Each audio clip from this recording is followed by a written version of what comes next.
साथियों नमस्कार, मैं हूं शैलेंद्र सिंह और आप देख रहे हैं हमारा YouTube चैनल शब्द शब्द शैलेंद्र सिंह। आज हम हैं निधि शर्मा जी के साथ। नमस्कार। हम लोगों ने पिछली बार भी मुलाकात की थी और आप सबसे वादा किया था कि हम एक नए टॉपिक के साथ फिर आपके बीच आएंगे।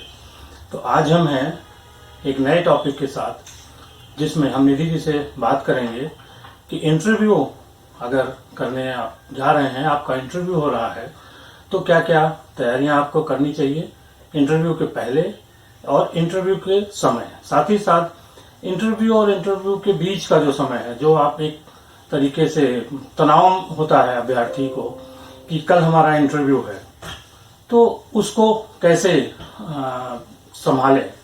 निधि जी एक इमेज कंसल्टेंट है और आपकी अपनी कंपनी है, उसके बारे में भी वो बताएंगी। तो सबसे पहले निधि जी अपने बारे में और अपनी कंपनी के बारे में बताइए कि कैसे शुरू किया और क्या क्या कर रही हैं। जी जी, सबसे पहले धन्यवाद शैलेंद्र जी मुझे अवसर देने के लिए एक बार फिर से। नहीं, हम तो बार बार आपको तंग करते रहेंगे। नहीं, मोस्ट प्लेजर।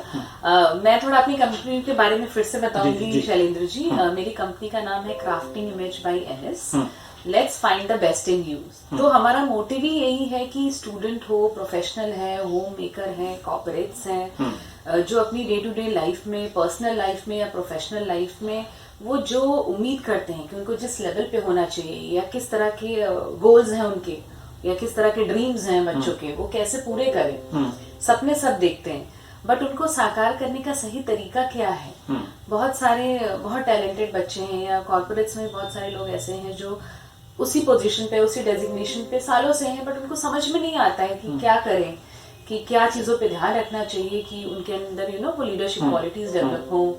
या अगर स्टूडेंट की हम बात करें तो बच्चा पढ़ाई में बहुत अच्छा है, पर वो एक होता है कि skill, apart from professional studies आप स्किल्स पे कितना वर्क कर रहे हैं। तो मेरी जो संस्था है, मेरी जो कंपनी है, वो ट्रेनिंग और कंसल्टिंग इन्हीं पहलुओं पे देती है, जहाँ पे पर्सनालिटी डेवलपमेंट में ना सिर्फ हम बच्चों को उनकी बोलने के तरीके, बल्कि उनके दिखने के हाव भाव, कम्युनिकेशन स्किल्स पे, उनके बिहेवियरल स्किल्स पे, इवन मॉक इंटरव्यूज की भी तैयारी हम करवाते हैं। तो आज हम एक एरिया जिसपे हम चर्चा करने वाले हैं वो है interview tips. So interview tips में हम सिर्फ ये बात नहीं करेंगे कि इंटरव्यू के दिन क्या चीजों का ध्यान रखना चाहिए, बल्कि शयन जी मैं ये बहुत ही बड़ा टॉपिक है, बट हमारे पास जितना समय की बाध्यता है, तो जितने पॉइंट्स को हम कवर कर पाएंगे, आई विल ट्राई कि हम बेस्ट उसको कवर करते हैं। फिर धीरे धीरे एक के बाद एक करते हैं। इवन एक के बाद भी कर सकते हैं, और चाहे तो लोग मुझसे भी कांटेक्ट कर सकते हैं आगे की ट्रेनिंग के लिए, और विस्तार से भी हो सकता है वो। तो सबसे पहला है कि अगर आप एक स्टूडेंट हैं या आप एक कॉम्पिटिटिव एग्जाम की तैयारी कर रहे हैं और आपका नेक्स्ट स्टेप है कि अब आपको एक इंटरव्यू फेस करना है, तो इंटरव्यू के नाम से ही सबसे पहला क्वेश्चन आता है कि बायोडेटा, रिज्यूमे या सीवी बोलते हैं जिसको, कि बायोडेटा कैसा होना चाहिए। अब बायोडेटा जो होता है, बहुत सारे लोग, मैं क्योंकि एक एचआर कंसल्टेंट हुई कंपनी में, तो मेरा खुद का ही अनुभव बता रहा है कि आधे से ज्यादा नहीं, मैं तो बोलूंगी कि 80% बच्चे ऐसे आते हैं मेरे पास जो जाते हैं एक साइबर कैफे, वहां गए, वहां से प्रिंट आउट की भैया मुझे एक बायोडेटा चाहिए, तो बस वो उनका नाम बदल देता है। कुछ केसेस में तो सर ऐसा भी है कि एजुकेशन भी नहीं बदली गई है, बच्चे को पता ही नहीं है, बस ये हुआ कि हाँ अब उनको जॉब करने का मन है। क्यों? क्योंकि उनको फाइनेंशियल इंडिपेंडेंस चाहिए, या घर में कुछ भी उनकी फाइनेंशियल कमिटमेंट्स हैं जो उनको पूरा करना है, उस दबाव में आके वो नौकरी के लिए आ गए हैं। तो वो जाते हैं साइबर कैफे, वो कर लेते हैं। बट उससे क्या होता है कि जो एक अच्छा टैलेंटेड बच्चा है, जब वो इंटरव्यू में आता है और अगर उसका उस बायोडेटा से हम कुछ पूछते हैं, उसको कुछ पता ही नहीं है। क्यों? क्योंकि वो बायोडेटा वो नहीं है, वो बायोडेटा किसी और का है। उसमें जो स्ट्रेंथ है, वीकनेस है, या जो भी क्वालिटी लिखी है, जो भी विजन लिखा है, या क्यों ज्वाइन करना चाहते हैं आप जॉब कंपनी, वो सब चीजें मतलब वो फेक हैं। तो वो बच्चा वही नर्वस होके, और रिजेक्शन ऑफ चांसेस क्या, वो रिजेक्ट ही हो जाता है कैंडिडेट। तो अगर बायोडाटा में क्या क्या चीजें होनी चाहिए? जी, तो बायोडेटा में सबसे पहले तो बायोडेटा आपके व्यक्तित्व को और आपके बारे में होना चाहिए। पहले कट पेस्ट नहीं होना चाहिए। कॉपी पेस्ट प्लीज अपनी लाइफ से ही कॉपी पेस्ट को हटा दीजिए, ये सबसे डेंजरस है। क्यों? क्योंकि कहते हैं ना, नकल के लिए भी अकल की जरूरत होती है। जो लोग कॉपी पेस्ट भी ऐसा करते हैं कि वो देख ही नहीं रहे हैं, बस पेस्ट कर दिया, तो वो बहुत ही खतरनाक है। और एक अच्छे से अच्छा विद्यार्थी उस चीज की वजह से उसको रिजेक्शन मिलता है अपनी लाइफ में। सबसे पहले कॉपी पेस्ट हटाइए। सेकंड, आपकी जो भी इंटरव्यू, पहले तो उसमें फॉन्ट्स का ख्याल रखिए कि किस तरह का फॉन्ट का यूज कर रहे हैं, फॉन्ट का साइज क्या होना चाहिए, कलर क्या होना चाहिए, किस तरह की ऑर्गेनाइजेशन में आप इंटरव्यू देने जा रहे हैं। सपोज आप एक डिजाइनिंग फर्म में जा रहे हैं, तो आपका रिज्यूमे अगर सिंपल ब्लैक एंड व्हाइट है तो कंपनी वालों को देख के लगेगा कि ये क्रिएटिव नहीं हो सकते हैं। तो ये चीज भी जानना बहुत जरूरी है कि किस प्रोफाइल के लिए आप इंटरव्यू देने जा रहे हैं, किस कंपनी के लिए इंटरव्यू देने जा रहे हैं, और आपकी क्या कैपेबिलिटीज हैं, आपकी स्ट्रेंथ और वीकनेस उसमें होनी चाहिए। आपको उसके बारे में बहुत स्टडी करके लिखना चाहिए। और पॉइंट क्या है आपके रिज्यूमे में कि उसमें पॉइंटर्स कि पहले एजुकेशन क्वालिफिकेशन कहाँ पर लिखनी चाहिए, या आपके पर्सनल बैकग्राउंड में क्या क्या इन्फॉर्मेशन देनी चाहिए, आपका फोटो होनी चाहिए, कहाँ पर होना चाहिए। ये सब चीजों की कंसल्टिंग हम लोग करते हैं। इसके बारे में पूरा विस्तार से हम लोग मॉड्यूल भी देती है मेरी कंपनी, और ये बहुत जरूरी है। और ये फर्स्ट स्टेप है सर। जब एक आपका अच्छा बायोडेटा बन जाता है, तब आपको क्या होता है, अब आजकल कोई सीधे मिलता नहीं है किसी से। पहले क्या करता है, मेल भेजता है। अच्छा, ठीक है। और मेल भेजने के लिए भी, अब मेल भेजने के लिए मेल का सब्जेक्ट क्या होना चाहिए वो बहुत जरूरी है। ऐसा नहीं कि आपने बस सीवी लिखा और भेज दिया। अब ऐसे तो 100 सीवी आती है एचआर कंपनी को, वो कैसे स्कैन करेगी? और आप फॉलो अप कर रहे हो कि मैम मैंने सीवी भेजी है, वो कह रहे हैं हमें सीवी मिली नहीं।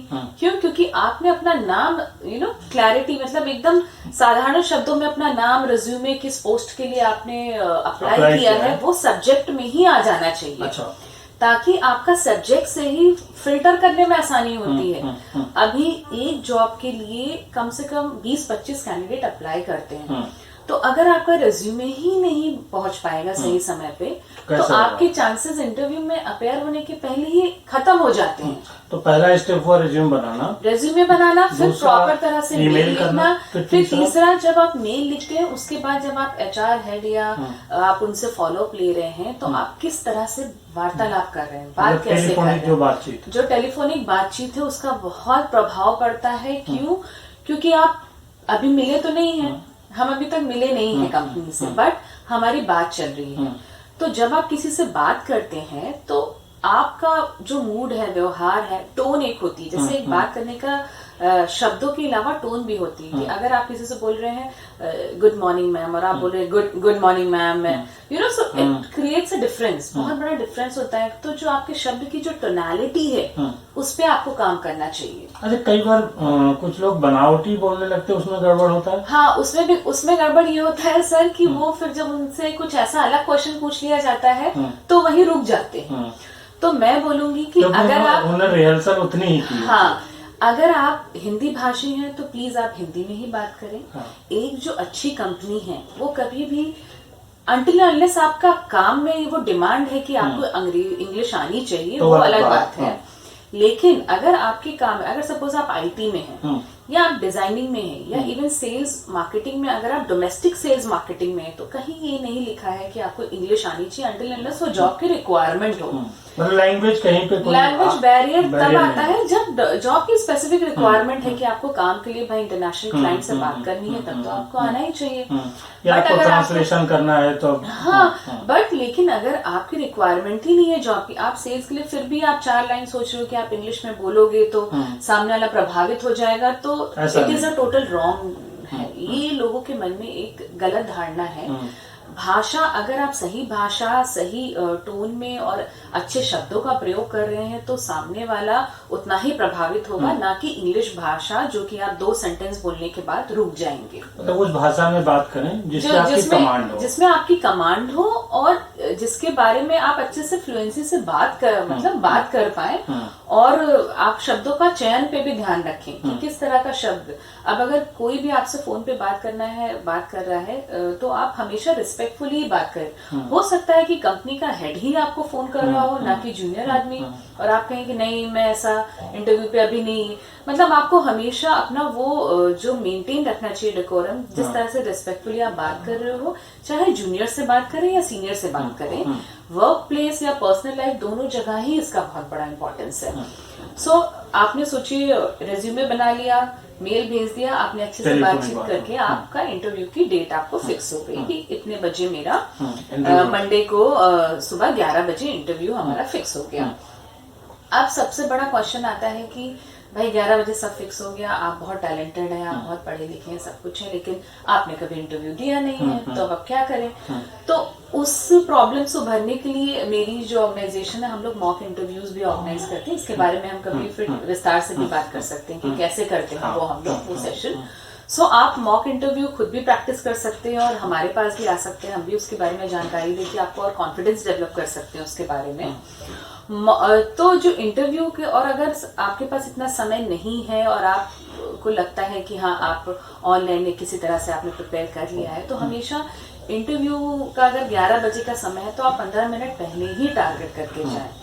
क्यों? क्योंकि पंक्चुअलिटी जो होती है वो सबको ही पसंद है और एक अलग प्रभाव डालती है कि देखिए 11 बजे का इंटरव्यू है, वो पौने 11 बजे आ गए हैं, तो इससे जो इंटरव्यू लेने वाला है एक्चुअली उसके ऊपर प्रेशर चला जाता है कि अरे कैंडिडेट हमने बुलाया इतनी देर से बैठा है, कितना सिंसियर है। वो आपका from the very first day से ही दिखाता है कि आप कितने डेडिकेटेड हो अपने काम के प्रति, या आप जब काम पे आओगे तो भी आप इसी तरह चीजों को आगे एग्जीक्यूट करोगे, तो उन चीजों का बहुत प्रभाव पड़ता है। दूसरा, आप किस तरह का ड्रेसिंग होनी चाहिए आपकी, ये बहुत बड़ा टॉपिक है। तो अगर मैं इमेज की बात करूं, हमारी इमेज में टोटल 9 तरह की फॉर्मेलिटी लेवल होती है, 9 लेवल ऑफ ड्रेसिंग होती है, कॉर्पोरेट, सेमी कैजुअल। सो बहुत बड़ा टॉपिक है वो ऑलरेडी, हमें अलग रखना पड़ेगा। तो वो पूरा बहुत बड़ा 9 तरह लेवल की ड्रेसिंग होती है।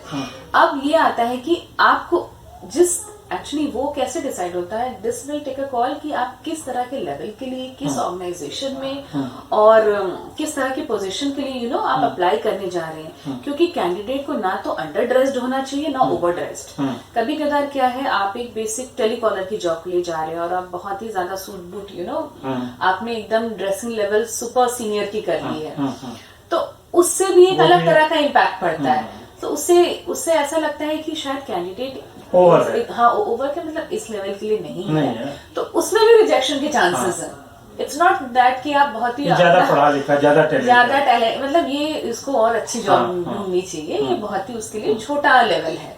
तो ऐसे भी मैंने रिजेक्शन हो जाता है कि सब अच्छा है, लेकिन मुझे लगता है ये 1 महीना बाद थोड़ा ही will not find very much comfortable, क्योंकि जो उसके साथ का ग्रुप रहेगा they are not that level, match नहीं, और ये थोड़ा जॉब में फ्रस्ट्रेट हो जाएगा थोड़े टाइम बाद, तो उस लेवल पे उसका रिजेक्शन हो जाता है। इट्स नॉट लाइक कि वो अपना 100% नहीं दे पाएगा, अगर वो एडजस्ट नहीं कर पाएगा उस एटमॉस्फेयर में। क्यों? क्योंकि जब कोई आदमी काम करने जा रहा है तो अपनी एक्चुअली घर में तो कम समय बिताएगा। ऑफिस में देखिए 9 to 5 होता है, वो 9 to 6 या 7 कब बदल जाता है, प्लस ट्रैवलिंग टाइम है, तो घर में तो आदमी बस सुबह ब्रेकफास्ट कर रहा है और रात का डिनर कर रहा है, ज्यादा समय तो ऑफिस प्रेमिसेस में बिताएगा। तो वो भी एक बात है। तो एक ड्रेसिंग जो है, it should be as per your level. जो ड्रेसिंग लेवल है, जिसके बारे में कभी विस्तार से बात करेंगे, उस पर भी हम लोग काम करते हैं कि आप जिस ऑर्गेनाइजेशन में जा रहे हैं उसमें किस तरह की ड्रेसिंग पहन के आपको जानी चाहिए, प्लस वो ड्रेस आप पे सूट कर रही है कि नहीं, आपकी पर्सनालिटी स्टाइल, आपकी बॉडी शेप, फेस शेप उसके हिसाब से है। वो सारे एक इमेज में जिस मॉड्यूल्स हम लोग कवर करते हैं उसमें आता है। फिर एक पॉइंट है कि जिस कंपनी में भी आप जा रहे हैं, आप उसके बारे में थॉरली आपको पढ़ना चाहिए। बहुत सारे लोग होते हैं कि बोल देते हैं कि उनका रेफरेंस था इसलिए हम आगे इंटरव्यू देने हैं, कंपनी के बारे में पता नहीं है। तो वो एक दिखाता है कि तुम कितने जागरूक हो अपने करियर को लेके, या कितना आप सेंसिबली चीजों को लेते हो। जब आप कंपनी के बारे में स्टडी नहीं कर रहे हो, आपका मोटिव सिर्फ जॉब पाना नहीं होना चाहिए, आपका मोटिव होना चाहिए कि पर्सनली कंपनी भी आपको कितना ग्रोथ दे। कंपनी एक्चुअली ऐसे ही कैंडिडेट को देखती है, जो सिर्फ ऐसा नहीं कि काम करने, कोई हम मजदूरी का काम नहीं करवाने वाले हैं आपसे, ये मेंटली काम है जिसमें आप एक स्वतंत्र भाव से काम करें। प्लस ऑर्गेनाइजेशन ऐसे लोगों को भी वेलकम करती है जो अपने भी कुछ इनपुट दे पाए, तो वो कंपनी के बारे में आप जानेंगे तब आप बताएंगे। जानेंगे और एक्चुअली आपने पढ़ा, आपने समझा कंपनी अच्छी है, कंपनी आपको कुछ अच्छा दे पाएगी, तभी तो आप फ्यूचरिस्टिक भाव से आ पाएंगे। और अगर आप किसी दबाव में आ रहे हैं और ब्लैंक आ रहे हैं तो वो भी रिजेक्शन के चांसेस पूरे बढ़ जाते हैं। बढ़ के वो मतलब बहुत ही नेगेटिव इम्पैक्ट देता है कि आपको कंपनी के बारे में ही नहीं पता है, आपको पता ही नहीं कंपनी कितनी पुरानी है, क्या प्रोडक्ट्स हैं, क्या पोर्टफोलियो है, और आप कंपनी में जॉब करने आए हैं, तो एक बहुत बड़ा क्वेश्चन मार्क हो जाता है सर। तो ये बहुत जरूरी है कंपनी के बारे में जाने समझे, और अगर ये पता चल जाए कि किनसे मीटिंग है, कोई बहुत सीनियर है तो उनके बारे में थोड़ा अगर आपको स्टडी करने को जानकार हो जाए तो आपको पहले से थोड़ा जानकारी हो जाएगी कि वो किस तरह के सवाल पूछ सकते हैं। तो ये चीजें, छोटी छोटी चीजें जो बहुत ज्यादा डिफरेंशिएट आपको मदद कर सकती है इंटरव्यू में आपको आगे सफलता दिलाने के लिए। अच्छा, इसके बाद एक ड्रेसिंग हो गई, फिर मेकअप आता है, खासतौर पर अगर लड़कियों की बात करें या लड़कों दोनों में ही, कि किस तरीके का होना चाहिए। तो अगर हम इंटरव्यू की बात करें तो हाँ सर, एक पॉइंट और है बहुत जरूरी, मेरा मेकअप और ड्रेसिंग से ही है कि कुछ ये मैं इसलिए शेयर कर पा रही हूँ क्योंकि मेरा पर्सनल एक्सपीरियंस है कि कुछ स्टूडेंट ऐसे हैं जो ऐसे हेडफोन लगा के या बहुत ही जैसे उनको लगता है कि उससे सामने वाले कि सामने वाले ऑर्गेनाइजेशन के लोग देखेंगे कि अरे बहुत अच्छे हैं ट्रेंडी, तो वो प्लीज वो बहुत ही गलत तरीका है। जब आप एक तरह से ऑफिस भी एक विद्या का जब आप इंटर करते हैं इंटर करते तभी से आपकी रिक्रूटमेंट शुरू हो। और प्लस आप इवन जब इंटरव्यू के लिए वेट कर रहे हैं तो आजकल सब ऑर्गेनाइजेशन में कैमरा होते हैं। विजिलेंस, आपके ऊपर विजिलेंस रहता ही रहता है। अगर कैंडिडेट बैठा है या बैठने का तरीका, सिटिंग पोस्चर कैसा है, ऐसा तो नहीं बैठ के यॉन कर रहा है, बहुत सारे छोटे छोटे पॉइंट है, उससे बहुत बड़ा प्रभाव पड़ जाता है सर। लोग कई आ गए हैं कि बहुत तेज आवाज में फोन पे बात कर रहे हैं जब तक वेट कर रहे हैं, वो सब गलत तरीका है। आपको शांति से सीधे से बैठना चाहिए और बल्कि मन में सोचना चाहिए कि इंटरव्यू में होगा तो मैं किस तरह से बात करूंगा, या वहाँ रखे रिसेप्शन पे अगर आप बैठे हैं तो वहाँ की चीजों को ऑब्जर्व करना चाहिए और समझने की कोशिश करना चाहिए कि कंपनी किस तरह का माइंडसेट में है। क्यों? क्योंकि आप जिस भी वातावरण में जाते हैं आप वहाँ की चीजों से ही मेकआउट कर सकते हैं कि वहाँ का वातावरण कैसा होगा, आप वहाँ एडजस्ट कर पाएंगे कि नहीं, वहाँ की वाइब्स कैसी होंगी। आपको इन चीजों के बारे में हम लोग तो खैर ट्रेनिंग देते ही हैं हमारी संस्था, बट आपको खुद भी जागरूकता बढ़ानी चाहिए।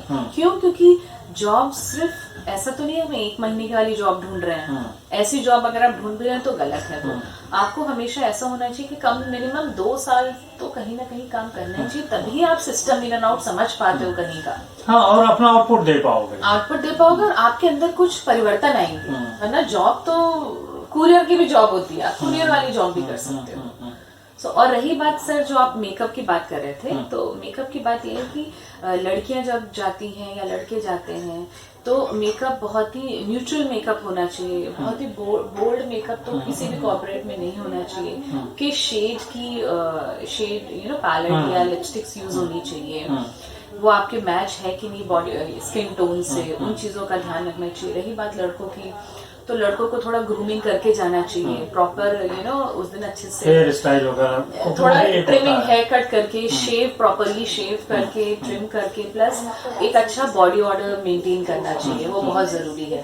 बहुत सारे लोग चले जाते हैं, आई अंडरस्टैंड कि आप लोकल कम्यूट से ट्रैवल कर रहे हो तो बॉडी ऑर्डर पे, पर आप एक कैरी कर सकते हो बॉडी ऑर्डर के लिए। ये सारी चीजें मैं इस पे सर एक मुझे किस्सा आता है। मैं मुंबई में थी, बहुत अच्छी टैलेंटेड मेरी फ्रेंड का मैंने रेफरेंस दिया उनका इंटरव्यू के लिए। वो जब इंटरव्यू के लिए आई मैंने उनको स्क्रीन किया, बट उन्होंने गलती क्या की कि वो आई तो नॉर्मली जब आप कहीं जा रहे हो तो अपने आप को थोड़ा जाने से पहले ग्रूम कर लेना चाहिए। ग्रूमिंग डजंट मीन कि खूब सारा मेकअप करो, इट इज लाइक आप थोड़े प्रॉपरली दिखने चाहिए, बॉडी ऑर्डर नहीं होना चाहिए, पसीना नहीं होना चाहिए इंटरव्यू दे रहे हो। वो ऐसे ही आ गई जबकि वो सीनियर लेवल पे थी।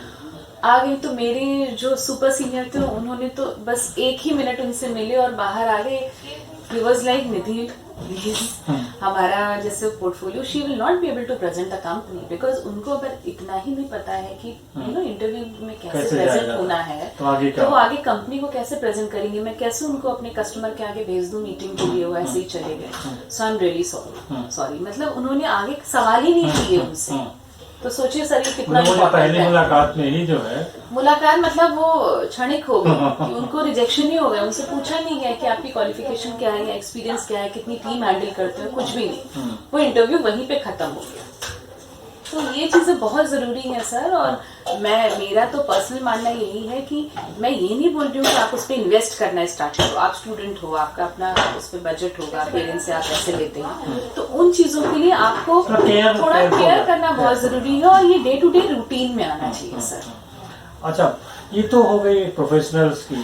जो एकेडमिक होते हैं, जैसे जी। कोई आईएएस का इंटरव्यू है, पीसीएस का है, या और भी तमाम जॉब्स जी, के जी। लिए होते हैं, तो उनके लिए कुछ अलग टिप्स हैं? उनका सर टिप सबसे बहुत जरूरी है, जो मॉक इंटरव्यू की हम बात कर रहे थे, जितने भी बड़े संस्थानों के लिए होते हैं, जैसे रिटन उन्होंने क्वालिफाई किया, तो वो लोग अपना पढ़ाई में ही इतना रहते हैं कि उनको ये सब चीजों के बारे में सोचने का, जैसे उनको लगता है कि हाँ, उसको irrelevance ध्यान है। भी नहीं दे पाते। हाँ, फिर जब उनका रिटर्न हो जाता है तब वो परेशान होते हैं कि अब इंटरव्यू, क्योंकि इंटरव्यू में भी बहुत सारे लोग रिजेक्ट हो जाते हैं सर। तुम्हारे पास ज्ञान का सागर है, लेकिन तुम्हें अपने आप को प्रेजेंट करना नहीं आता है, या आपको उस समय क्या सवाल पूछा जा रहा है उसका जवाब नहीं दे पा रहे हो, आप म्यूट हो जा रहे हैं एकदम से, आपको समझ में नहीं आ रहा है। तो सिर्फ आपका क्वेश्चन आंसर तो आप लिख के आ गए ऑलरेडी, आपने क्वालिफाई कर लिया। तो उसके लिए मॉक इंटरव्यू एक टर्म है, मॉक इंटरव्यू बहुत हेल्प करता है। उससे क्या होता है, जब आपको अभ्यास होता रहेगा चीजों का, तो आप उसमें एक्सीलेंस आ जाता है, तब आप तैयार रहते हो चीजों पे। प्लस आप स्टडी करते रहो, प्रीवियसली किस किस तरह के इंटरव्यूज हुए हैं लोगों का स्टडी करो। लेकिन स्टडी के अलावा प्रैक्टिकल बहुत जरूरी है। प्रैक्टिकली आप ऐसी ड्रेसअप हो कि आप चाहो तो अपने किसी मित्र को बना लीजिए इंटरव्यूअर पैनल, और उनको थोड़े क्वेश्चन दे दीजिए कि ऐसा क्वेश्चन पूछे, थोड़ा अपने आप को रिकॉर्ड करिए, रिकॉर्ड करके सेल्फ इम्प्रूवमेंट लाइए। आपको देखने से पता चलेगा, आप खुद ही समझ पाओगे कि अरे मैंने ऐसा कैसे बोल दिया, या मेरा फेशियल एक्सप्रेशंस क्या थे। और always maintain slight smile on your face, क्योंकि आपका फेस में स्लाइट स्माइल को प्लीज ध्यान दीजिएगा। ये नहीं है कि बड़ा सा चेहरा है और बड़ी स्माइल, छोटा जैसे एक होता है कि बहुत ही शांत स्वभाव का और हाँ हैप्पी गो वाला है, जो हमारे सवालों को सुन रहा है और अच्छे से जवाब देना, चाहे आप कितने ही नर्वस हो, अगर आपके चेहरे पे थोड़ी स्लाइट स्माइल मेंटेन है तो आप उन चीजों को अच्छे से हैंडल कीजिए। ये भी कहा जाता है ना कि स्माइल भी अलग अलग तरीके की हाँ होती है। हाँ हाँ सर, हर स्माइल का अपना एक प्रभाव। स्माइल का है। और हम एक पूरा टॉपिक कर सकते हैं कि ग्रीटिंग्स पे टॉपिक होता है सर, कि अब आप किसी से मिल रहे हो पहली बार, तो मेरी जो कंसल्टिंग, हम लोग ग्रीटिंग्स के बारे में भी बात करते हैं कि अगर किससे कैसे इंट्रोड्यूस करते हैं, मिलते हैं तो पहले किस तरह से बात करना चाहिए, किसी से एंड कैसे करना चाहिए इंटरव्यू। तो हम वो सारे पहलुओं पर बहुत डिटेल में सर बात कर सकते हैं। तो हम लोग ये जो सारे पहलू अभी बताए निधि जी ने, उन पे एक के बाद एक अलग अलग टॉपिक्स पे आपके लिए वीडियो और जानकारी लाते रहेंगे। आप हमारे चैनल को देखते रहिए, और निधि जी का भी शुक्रिया अदा करते हैं, साथ ही साथ आप सबका भी कि आपने हमें इतना समय दिया। और अगली बार हम अपने फिर वादे के मुताबिक निधि जी के साथ जो 3 टॉपिक अभी हुए हैं, एक इमेज के बारे में, दूसरा मॉक इंटरव्यू, और तीसरा जो उन्होंने ग्रीटिंग्स के बारे में कहा, तो इन तीनों टॉपिक पे हम अलग अलग फिर से डिस्कशन करेंगे। बहुत शुक्रिया आपका, और निधि जी धन्यवाद।